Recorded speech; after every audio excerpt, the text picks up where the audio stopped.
भोगाव येथे बार्शी टोल नाक्याजवळ बांधकाम कामगाराचे साहित्य वाटप चालू होते। 13 मार्च 2024 रोजी पण आज या ठिकाणी सर्व लोक पोहोचले असता हे लोक सांगतात तुम्हाला काय करायचंय ते करा, आम्ही वाटप करणार नाही।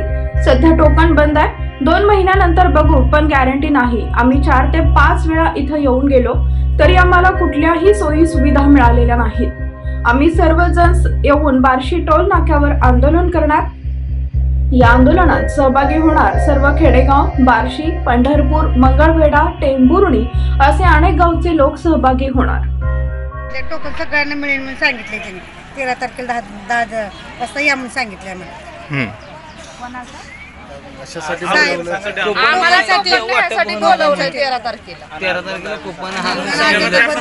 मग आता काय सांगते ते? आता आम्हाला फोन केला आम्ही सकाळी 7-6 वाजल्यापासून इथं रांगेत थांबलो।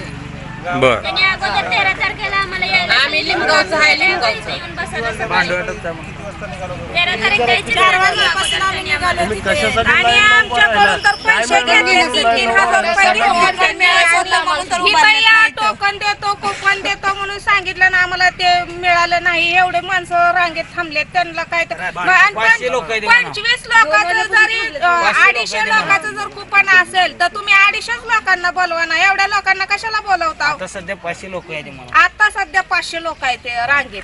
कुठल्या गावचे तुम्ही? आम्ही मोहोळ तालुक्यातनं यावलीहून आलोय। अच्छा, तुम्ही कुठल्या गावचे?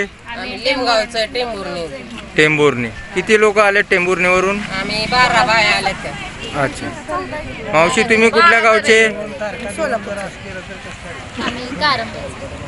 कुठल्या गावचे? कारमचे। पैसे किती घेतले तुमच्याकडून?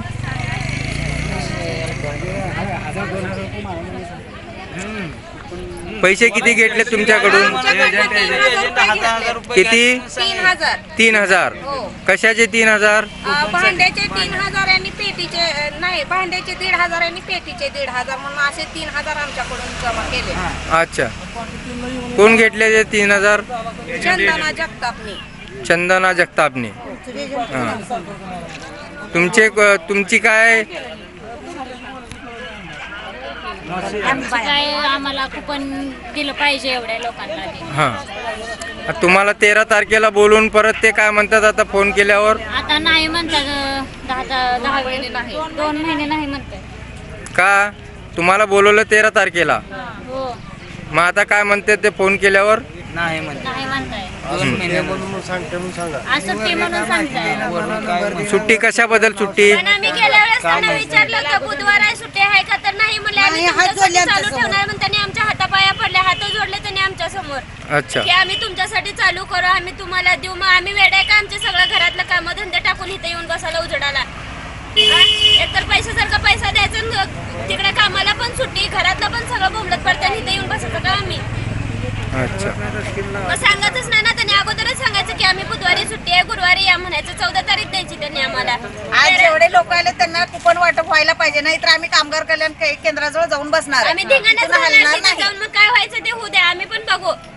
कोण काय करते आम्ही पण बघतो, आम्हाला पण बघायचंच आहे। कसं देत नाही तेच बघू, भले आमच्या घरचे काय येऊन बसणार तिथं, आम्हाला काय करायचं नाही। कोण आज आम्ही ऑफिसच उघडू देत नाही म्हणायचं।